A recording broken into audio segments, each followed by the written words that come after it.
No, it's unfortunate that our society, unlike you said in Indonesia, every 10-year-old knows how to graft.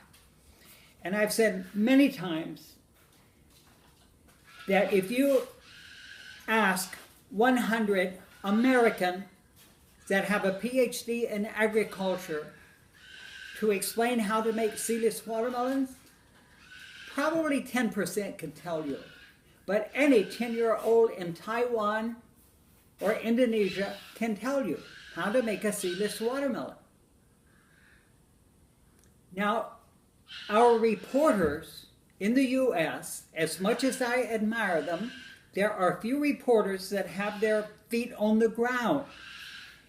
And I was amused after a hurricane that went through Georgia that Tess Figland from National Public Radio reported, and the peanuts were a complete loss because they were still on the trees. You laugh because you know pecans grow on trees in Georgia, but peanuts grow under the ground and no hurricane is going to take them out.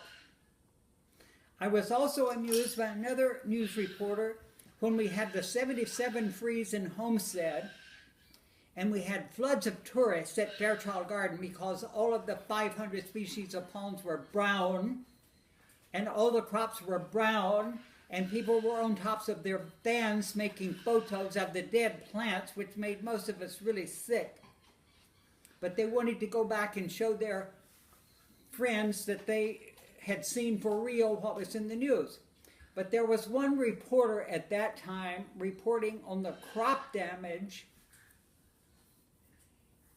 and I guess she assumed that since Cuban vegetables are more tropical than anything that would grow in the U.S., she said, and the Cuban vegetables were a total loss.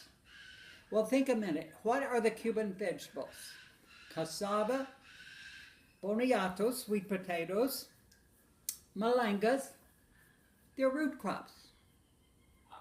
The hardest freeze in Florida is not going to freeze the ground 12 inches. So next week, those things are going to push out new leaves. It's not a total loss.